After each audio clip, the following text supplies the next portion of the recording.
आइए दोस्तों, स्वागत है आप सभी का आपके अपने YouTube चैनल ग्रोइंग माइंड्स पर। आशा करते हैं आप सभी अच्छे होंगे। तो आज इस वीडियो में हम डिस्कस करेंगे 10 जनवरी 2022 सीटेट पेपर की हिंदी पेडागोजी के जो भी 15 क्वेश्चन आपसे पूछे गए थे उन सभी को इन डिटेल चर्चा करेंगे। तो आइए देखते हैं पहला क्वेश्चन। रमेश और सुरेश दोपहर के भोजन के समय आपस में अंग्रेजी में उन सब कामों के बारे में बात कर रहे हैं जो उन्होंने पिछले कुछ दिनों में किए हैं। ये पहला स्थिति है। दूसरा है आपका, सुनैना विज्ञान की कक्षा में किए गए प्रयोग के बारे में विस्तार से टिप्पणी लिखती है। ऑप्शन में पूछा गया है, पहला ऑप्शन है संज्ञानात्मक अकादमिक भाषा निपुणता है पहला। दूसरा बुनियादी अंतर्वैयक्तिक संप्रेषण कौशल है, बेसिक इंटरपर्सनल कम्युनिकेशन स्किल्स, और ये आपकी होती है कॉग्निटिव एकेडमिक लैंग्वेज प्रोफिशिएंसी। तो देखिए इसके अंदर क्या पूछा गया है कि जो पहली स्थिति है उसमें तो कौन सी है आपकी, और दूसरी स्थिति में क्या है। तो ये जो बेसिक वाली होती है वो जो हम रोजमर्रा की बातों में जो भाषा का प्रयोग करते हैं ये उसके बारे में होता है, और ये हमारी जो फॉर्मल लैंग्वेज होती है एक तरह से वो होती है एकेडमिक लैंग्वेज। तो देखिए पहली तो क्या है, रोजमर्रा की ही तो बातें हैं, दिनचर्या के जो एक तरफ एक दिनचर्या को डिस्कस करना, ये सारी चीजें हम हमारी किस में आएंगी, BICS में आएंगी। तो BICS आपका कौन सा है, पहली स्थिति है। दूसरा विज्ञान की कक्षा में किए गए प्रयोग के बारे में है, ठीक है, तो वो आपका फॉर्मल है, तो वहां क्या होगी आपकी CALP होगी। तो ये ऑप्शन तो आपका क्या हो गया, गलत हो गया। यहाँ वन और दोनों CALP, ये भी गलत, ये भी गलत। ऑप्शन नंबर 4 क्या हो जाएगा आपका यहाँ पे, राइट ऑप्शन हो जाएगा। नेक्स्ट क्वेश्चन देखिए, निम्नलिखित में से कौन सा भाषा के बारे में सही है। भाषा एक वैज्ञानिक व्यवस्था है, भाषा व्यवस्थाओं की व्यवस्था है, भाषा की संस्कृति से कोई संबंध नहीं है, प्रत्येक भाषा की लिपि होती है। तो देखिए आपका जो भाषा व्यवस्थाओं की भाषा है ना, ये आपका क्लियरली मेंशन किया हुआ है कुछ भाषा की व्यवस्थाओं में। आप अपनी स्क्रीन पर कुछ भाषा की व्यवस्थाएं, कुछ भाषा की विशेषताएं देखेंगे जिनमें से आपके क्वेश्चन इस तरह से बनाकर पूछा जा सकता है। इस बार आपका ऑप्शन ये है, अगली बार कोई और हो सकता है, क्वेश्चन सेम हो सकता है, तो एक बार देख लीजिएगा। नेक्स्ट क्वेश्चन देखिए, राष्ट्रीय शिक्षा नीति 2020 शास्त्रीय भाषा के अध्ययन को किस रूप में अनुशंसा की जाती है। तो देखिए ये आपका जो एक तरह से त्रिभाषा सूत्र था, ठीक है, अब तक आप ये अच्छे से समझ चुके होंगे कि उसमें आपका एक आपकी पहली जो लैंग्वेज होती है, 3 भाषाओं की बात होती है, ठीक है। एक आपकी मदर लैंग्वेज आए, मदर टंग आएगी यहाँ पे, दूसरी आपकी हिंदी आएगी, तीसरा आपका कोई भी आधुनिक भाषा आ जाती है यहाँ पे। लेकिन अगर आपकी यही हिंदी है तो यहाँ आपकी इंग्लिश आ जाती है, और यहाँ फिर कोई एक आधुनिक भाषा आ जाती है। अब पूछ रहा है कि राष्ट्रीय शिक्षा नीति 2020 में शास्त्रीय भाषा को किस तरह से दिखाया गया है, किस प्रकार से उसकी अनुशंसा की गई है। तो ये आपका की गई है कि जो आपकी शास्त्रीय भाषा होगी या फिर आपकी जो विदेशी भाषा होगी ना, उसे एक अतिरिक्त विकल्प के रूप में पढ़ा जाएगा या पढ़ाया जा सकता है। तो आपका ऑप्शन नंबर 1 क्या हो जाएगा यहाँ पे, राइट ऑप्शन हो जाएगा। नेक्स्ट क्वेश्चन देखिए, एक जांच परीक्षण इस प्रकार का है कि जिससे पठन सामग्री को एक अनुच्छेद से लेकर उस अनुच्छेद को प्रत्येक छठा शब्द हटा दिया जाता है।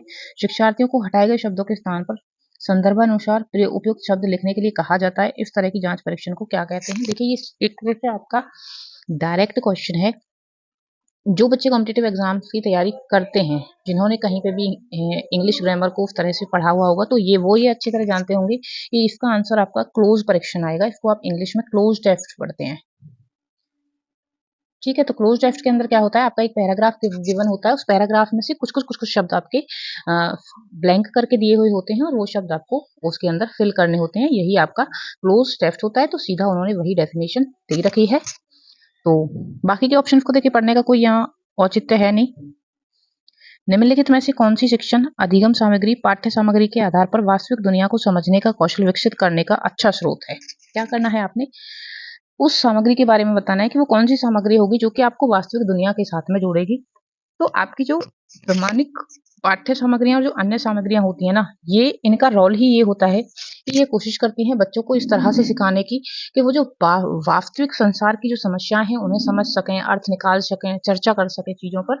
तो जो वास्तविक दुनिया को समझने और उस दुनिया के साथ में जोड़ने का काम करती है वो आपकी पठन सामग्री कौन सी होती है, प्रमाणिक पाठ्य सामग्री व अन्य सामग्रियां होती हैं। नेक्स्ट क्वेश्चन देखिए, एक अध्यापक शिक्षार्थियों को उनके द्वारा लेखन की कई गलतियों को उनके संज्ञान में लाने के लिए सप्ताह में एक बार सन आयोजित करती है। मुख्यतः वह क्या कर रही है, तो देखिए क्या कर रही है वो, बच्चे जो गलती कर रहे हैं उन गलतियों को उनके सामने लाने के लिए सप्ताह में एक बार एक क्लास, एक कह लीजिए एक तरह से वो आयोजित करती है, जहाँ वो उनकी जो गलतियाँ होती हैं उन्हें मेंशन करती है। वो देखिए गलतियाँ किस लिए मेंशन की जाती हैं, ताकि उन गलतियों को दूर किया जा सके, उनमें सुधार किया जा सके, उस कमजोरी को पहचाना जा सके जिसकी वजह से क्या हो रही है, त्रुटियां हो रही हैं या गलतियां हो रही हैं। तो यहाँ सिर्फ त्रुटि का विश्लेषण नहीं है, त्रुटियों में सुधार नहीं है, यहाँ क्या हो रही है, प्रतिपुष्टि हो रही है। प्रतिपुष्टि का मतलब होता है कि जो कमियां हो रही है ना, उन कमियों को दिखाना, बताना, उन्हें बच्चों के संज्ञान में, कॉग्निटिव में लाना कि हाँ आपसे ये गलतियां हो रही हैं, तो उन गलतियों को उनके संज्ञान में लाया जाता है, लाया उन त्रुटियों को दूर करने के लिए जाता है। लेकिन ये बेसिक जो चीज होती है वो क्या होती है, आपकी पुष्टि देना होता है। मतलब आपका जो परफॉर्मेंस है एक तरह से उसके बारे में बताना कि उस परफॉर्मेंस में कहाँ पे गलतियां हो रही हैं और आगे उन्हें ताकि सुधारा जा सके। तो ऑप्शन नंबर 1 क्या होगा, आपका राइट ऑप्शन होगा। नेक्स्ट क्वेश्चन देखिए, शिक्षण अधिगम में आगमनात्मक उपागम का प्रयोग करते हुए व्याकरण की कौन सी अवधारणा या उप अवधारणा पढ़ाने के लिए सबसे कम प्रासंगिक है। मतलब इन ऑप्शंस में से वो कौन सा ऑप्शन है जहां पे आपकी जो आगमनात्मक उपागम है या शिक्षण की जो विधि है वो कम प्रासंगिक है, उसका कम प्रयोग सही है। मतलब कौन से वाले टॉपिक्स को आगमनात्मक विधि से पढ़ाना ज्यादा सही होगा। तो देखिए, सबसे पहले आपको यही पता होना चाहिए कि आगमनात्मक उपागम आपका क्या होता है। आपने सीडीपी के अंदर बहुत अच्छे से पढ़ा होगा, निगमन विधि और आपकी आगमन विधि, इंडक्टिव और डिडक्टिव रीजनिंग विधियां कह लीजिए। ठीक है, तो जो एक में होता है कि आपको पहले ही नियम बता दिया। ठीक है, नियम से आप कहाँ जाएंगे, उदाहरण की तरफ जाएंगे। ठीक, एक होता है कि उदाहरण पहले बता दिया, फिर उदाहरण से बच्चे क्या करते हैं, नियम की तरफ जाते हैं। वो खुद की तर्क शक्ति लगाते हैं, खुद सोचते हैं, समझते हैं और आपका नियम तक पहुंचते हैं। तो ये आपकी डाइवर्जेंट थिंकिंग को क्या करती है, प्रमोट करती है। कौन सी, आपकी ये वाली विधि। अब ये है कौन सी, ये है आपकी आगमनात्मक, जहां उदाहरण पहले दिया जाएगा और नियम पर आप बाद में पहुंचेंगे। इसी के अंदर आता है कि आप नॉन टू कहाँ जाएंगे, अननोन जाएंगे। किसकी तरफ आ जाएंगे, नॉन से अननोन की तरफ जाएंगे। तो स्थूल से सूक्ष्म की ओर जाएंगे, मूर्त से अमूर्त की ओर जाएंगे, ज्ञात से अज्ञात की ओर जाएंगे, सरल से कठिन की ओर जाएंगे। तो ये इन सिद्धांतों पे काम करती है। तो देखिए, आगमनात्मक विधि से वर्तमान काल से भूतकाल में वाक्य परिवर्तन, कृतवाच्य से कर्मवाच्य में परिवर्तन और तुलनात्मक विशेषणों के मूल नियम, इन्हें पढ़ाना ज्यादा प्रासंगिक होगा इन कंपैरिजन टू जातिवाचक संज्ञाओं के लिए समूह संख्या। ठीक है, क्योंकि उसमें इसमें इतना आपको क्रिटिकल और डाइवर्जेंट थिंकिंग की जरूरत नहीं पड़ेगी जितना कि आपको यहाँ चीजों इन्हें चेंज करने में एक दूसरे से, और जो तुलनात्मक विश्लेषण है उनके मूल नियमों को समझने में लगेगी। तो आपका ऑप्शन नंबर 2 क्या होगा, यहाँ पे राइट ऑप्शन होगा। और देखिए, ये जो निगमन और आपकी आगमन विधि है, इनमें से कहीं ना कोई क्वेश्चन तो जरूर टकराता है, तो ये अच्छे से आप याद करके चलिएगा। निम्नलिखित में से कौन सी युक्ति पठन सामग्री के लिए कुछ शब्दों को लेकर शब्द सिखाने की अनुशंसा करती है। क्या करती है आपकी, कौन सी युक्ति पठन सामग्री में से कुछ शब्द लेकर शब्द सिखाना। तो ये आपकी होती है शब्दकोशीय उपागम विधि। कौन सी होती है, शब्दकोशीय उपागम विधि होती है, जहां पे जो आप पढ़ रहे होते हैं उसी में से कुछ शब्द उठाए हुए होते हैं उस पठन सामग्री में से, और उन्हीं शब्दों से आपको नए शब्द सिखाने की कोशिश की जाती है। तो यहाँ पे ये आपका क्या होगा, राइट ऑप्शन होगा। देखिए, विन्यास क्या होता है, ये सिंटैक्स होता है कि किस तरह की बनावट रहने वाली है वाक्य की या फिर शब्द की। शब्द जाल क्या होगा कि किसी बात को बहुत ज्यादा, मतलब एक तरह से शब्दों के जाल का प्रयोग करना, बहुत भारी भरकम शब्दों का प्रयोग करना, तो वो आपका शब्द जाल हो गया। शब्दकोश का प्रयोग भी यहाँ पे नहीं होगा। यहाँ आपका शब्दकोशीय उपागम होगा, जो कि क्या करता है कि कुछ, क्योंकि देखिए शब्दकोश जो आपका है एक तरह से डिक्शनरी की बात हो रही है, तो वहां पे कुछ शब्द होंगे आपके, उन शब्दों के अर्थ होते हैं, उसके समानार्थी होते हैं, आपके अपोजिट वर्ड्स भी होते हैं, ये सारी चीजें होती हैं। लेकिन शब्दों में से शब्द लेकर सिखाना आपका किसके अंदर आता है, शब्दकोशीय उपागम के अंदर आता है। नेक्स्ट क्वेश्चन देखिए, निम्नलिखित में से कौन सा विभिन्न लेखन शैलियों के बारे में शिक्षण करने के लिए फ्लिप कक्षा उपागम का सर्वोत्तम उदाहरण है। तो यहाँ पे आपको देखिए, अगर ये पता है कि फ्लिप कक्षा उपागम क्या होता है तो आप ये आसानी से समझ पाएंगे और टिक कर पाएंगे अपने ऑप्शन को। देखिए, फ्लिप का मतलब क्या होता है, उल्टा एक तरह से। ठीक है, कहते हैं ना कि फ्लिप मार दिया, मतलब जो नहीं करना था वो किया, या फिर जो हम सोच रहे थे, जो हम चाह रहे थे, या फिर वो जो खुद कह रहा था कि मैं इसकी साइड लूंगा और कल उसने किसी और की साइड ले ली। ठीक है, तो एक तरह से उल्टा हो जाना। तो फ्लिप कक्षा का उपागम के अंदर ये होता है। देखिए, जनरली तो यही होगा ना कि अगर हम बच्चे को स्कूल में भेज रहे हैं तो हम ये सोचेंगे कि कोई नई चीज ना उसको स्कूल में सिखाई जाएगी। ठीक है, और फिर वो जो स्कूल में सीख कर आएगा वो उसको होमवर्क मिलेगा और वो होमवर्क को करेगा उस विधि के अकॉर्डिंग, उस नई सीखी हुई जो भी वस्तु होगी उसके बेसिस पर। लेकिन इसका नाम क्या है, फ्लिप। यहाँ क्या होता है कि आपको घर से कुछ, मान लीजिए कि घर में आपको टीचर ने कहा कि कल आपको ये देख कर आना है कोई भी पर्टिकुलर चीज, फिर उस चीज को देखकर आपको अगले दिन क्लास में कुछ उससे रिलेटेड प्रयोग करवाए जाते हैं, देखा जाता है कि आपने जो सीखा तो उसका प्रयोग करना। स्कूल में उसकी शुरुआत नहीं हुई, उसकी शुरुआत घर पे करवाई गई, फिर उसका प्रयोग कहाँ पे किया गया, स्कूल में किया गया, तो उल्टा हुआ ना। यही इसका नाम है और यही इसकी परिभाषा भी है। तो हम देखते हैं कि इस तरह का ऑप्शन हमें कहाँ मिलेगा।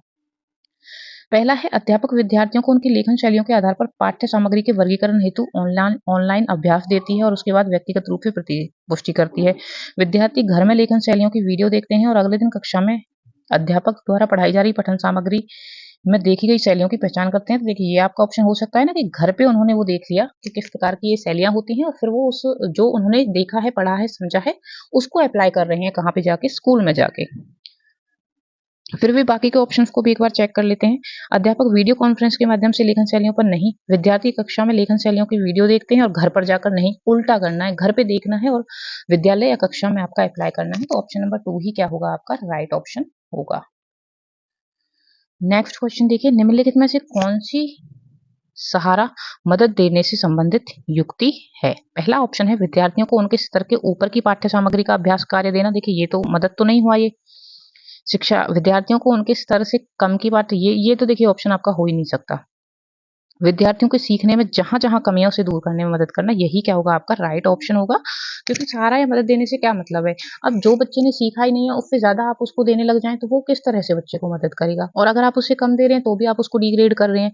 तो यहाँ पे क्या होगा कि जो उसकी कमियां हैं उन कमियों को देखना और फिर उनमें मदद करना, ताकि वो उनमें सुधार कर सके, अच्छे से सीख सके। तो ये आपका थर्ड ऑप्शन क्या होगा, यहाँ पे राइट ऑप्शन हो जाएगा। नेक्स्ट क्वेश्चन देखिए, कथा वाचन की कक्षा में सक्रिय श्रवण का प्रदर्शन करने के लिए श्रीमती मेघना का कौन सा सर्वाधिक उपयुक्त तरीका अपनाना चाहिए। कथा वाचन की कक्षा में सक्रिय श्रवण का प्रदर्शन करने के लिए, अब सक्रिय श्रवण मतलब जो लिसनर्स बैठे हुए हैं, जो सुनने वाले हैं, जो श्रोता हैं, वो एक्टिवली सुन रहे हों, उनको एक तरह से एंगेज करके चलना है। अगर आप कथा को एक पाठ की तरह पढ़ देते हैं तो देखिए सामने वाले बोर होंगे उस चीज से और वो कहीं ना कहीं मतलब सक्रिय श्रवण उनका नहीं होगा। उन्हें एंगेज करना होता है। जब भी आप कुछ बोल रहे होते हैं तो ये आपके ऊपर होता है कि आप अपनी ऑडियंस को कितना अपने साथ में एंगेज रख पा रहे हैं। तो देखिए, जैसे कि एक विद्यार्थी कहानी सुना रही है, अध्यापक उसे स्पष्टीकरण मांग सकती है, जैसे कि जब तुमने यह कहा था तो इससे तुम्हारा क्या मतलब था। जब विद्यार्थी कहानी पूरी सुना दे तो अध्यापक अब पूरी ही सुना दे, उसके बाद आप पूछ रहे हैं, तो देखिए वो एक्टिव जो लिसनिंग हो गया, वो इसका रिलेशन इससे नहीं रहा, क्योंकि आपकी कथा तो पूरी हो चुकी है। जब एक विद्यार्थी कहानी से मिली हुई सीख साझा करता है तो वो भी बाद की बात हो गई। विद्यार्थी द्वारा कहानी का प्रत्येक अंश समाप्त होने पर अध्यापिका दूसरे विद्यार्थियों से उन अंशों का सारांश प्रस्तुत करने के लिए कहती है। नहीं, ऑप्शन नंबर 1 क्या होगा, यहाँ पे आपका राइट ऑप्शन हो जाएगा कि कथा वाचन की कक्षा में सक्रिय श्रवण का प्रदर्शन करने के लिए श्रीमती मेघना को कौन सी शारीरिक उपयुक्त तरीका अपनाना चाहिए। उन्हें क्या करना चाहिए कि जैसे ही एक विद्यार्थी कहानी सुना रही है तो उसे पूछना चाहिए कि ये जो तुमने कहा ये कैसे कहा। तो उस पर क्या होगा कि आपका ध्यान जाएगा कि ये किस तरह से बात कही गई है। तो जो सुन रहे होंगे वो भी उस चीज को ध्यान में लाएंगे। तो ऑप्शन नंबर 1 क्या होगा, आपका राइट ऑप्शन होगा। नेक्स्ट क्वेश्चन देखिए, निम्नलिखित में से कौन सी शिक्षण शास्त्रीय विधि रचनावाद उपागम का अनुसरण करती है। रचनावाद उपागम आपका एक तरह से बेस होगा किस पर, रचनावाद के सिद्धांत पर। अब रचनावाद का सिद्धांत क्या होता है, तो रचनावाद का सिद्धांत कहता है कि जो बच्चा है ना, उसे सिखाना चाहिए उसके पूर्व ज्ञान के बेस पर, जो उसने पहले से सीख रखा है, जो वो पहले से जानता है ना, उसके बेसिस पे उसकी सोच को विकसित करना चाहिए। उसे स्वतंत्रता से सोचने की आजादी देनी चाहिए। ठीक है, तो क्या होता है इसमें कि आपको सिखाना नहीं है, आपको बच्चे को सीखने देना है। आप नहीं सिखाएंगे बच्चे को, क्या करना है, वो एक्टिवली खुद से सीखे चीजों को। तो ये आपका रचनावाद का उपागम होता है। अब इसकी फिर क्या विशेषताएं निकल कर आती हैं, यही है कि बच्चे को क्या करना किया जाएगा इसके अंदर कि उसके जो वास्तविक जीवन के उदाहरण होंगे उन्हीं से लेकर समझाया जाएगा, ताकि कि वो अपने ज्ञान को उसके साथ में जोड़कर सीख सके और चीजों को अभिव्यक्त कर सके। बच्चे को जिज्ञासु बनाएगा, सोचने विचारने की, तर्क शक्ति करने की उसकी जो क्षमता होगी उसको बढ़ाएगा। ये आपका एक तरह से चाइल्ड सेंटर्ड वे होगा पढ़ाने का। तो देखिए ऑप्शंस को देखते हैं। मुहावरे की संकल्पना को समझने के लिए दिन प्रतिदिन के काम आने वाली वस्तुओं को दिखाना, पाठ्य सामग्री का अर्थ समझने के लिए टीका टिप्पणी का प्रयोग करना, उपमा अलंकार का प्रयोग वाले वाक्यों की रचना के लिए वास्तविक जीवन से उदाहरण लेकर समझना, आपका क्या होगा, रचनावाद के उपागम से रिलेट करेगा, तो ऑप्शन नंबर 3 क्या होगा यहाँ पे राइट ऑप्शन होगा। नेक्स्ट देखिए, शब्द समझता सीखने सिखाने के लिए किस प्रभावशाली युक्ति की अनुशंसा करेंगे? विभिन्न विषयों पर शब्द जाल। तो देखिए, कठिन शब्दों का प्रयोग करना, बहुत ज्यादा भारी भरकम शब्दों का प्रयोग करना कभी भी सीखने में आपकी हेल्प नहीं करेगा। मातृभाषा में अर्थ के साथ शब्द, वर्तनी प्रतियोगिता, शब्दों का कंठस्थीकरण। ठीक है, सिर्फ कंठस्थीकरण ये भी आपका कभी राइट ऑप्शन जनरली नहीं हो सकता है। यहाँ पे आपकी जो वर्तनी प्रतियोगिता है ना, यही क्या होगा आपका राइट ऑप्शन होगा और बेस्ट होगा शब्द संपदा सिखाने के लिए। नेक्स्ट क्वेश्चन देखिए, श्याम सुंदर एक पत्रिका से पूरी बात समझने के लिए पूरे 2 पन्ने का लेख लिखता है और इसके बारे में अपने मित्रों को बताता है। अब देखिए वो क्या कर रहा है, उसने एक पाठ को पढ़ा, एक पाठ्य सामग्री को पढ़ा, उसमें से 2 पेज के नोट्स बनाए एक तरह से और फिर उसके बारे में वो बता रहा है किसको, अपने मित्रों को। तो वो क्या कर रहा है, ये क्या होता है कि किसी चीज का एक तरह से सार को निकालना। तो ये क्या होगा आपका सारांशीकरण होगा। तो ऑप्शन नंबर 3 आपका क्या हो जाएगा राइट ऑप्शन हो जाएगा। नेक्स्ट क्वेश्चन देखिए, कक्षा 6 में रिपोर्टेड स्पीच समझाने के बाद अध्यापिका विद्यार्थियों के समूह में गतिविधि करवाती है। विद्यार्थी ए डायरेक्ट स्पीच की एक कथन पुस्तक को पढ़कर विद्यार्थी बी की रिपोर्टेड स्पीच में बताता है और बी अनुमान लगाती है कि इस कथन का डायरेक्ट स्पीच क्या होगी। फिर ए अपनी रिपोर्टेड स्पीच की आवश्यकता अनुसार बदलकर तब तक दोहराता रहता है जब तक कि विद्यार्थी बी सही अनुमान नहीं लगा लेती। यह गतिविधि किसका प्रतिनिधित्व करती है? तो देखिए, ये आपका एक डायरेक्ट ही क्वेश्चन है, आपको ये पता होना चाहिए कि ये आपकी प्रतिनिधित्व करती है जो स्वयं का परिणाम परिकल्पना है। ठीक है, किसका? स्वयं का परिणाम परिकल्पना का प्रतिनिधित्व ये विधि आपकी करती है। यही आपका राइट ऑप्शन होगा। तो आज इस वीडियो में इतना ही, मिलेंगे नेक्स्ट वीडियो में नेक्स्ट पेपर के साथ। तब तक अपनी तैयारी करते रहिएगा, ध्यान रखिएगा अपना, मिलते हैं नेक्स्ट वीडियो में।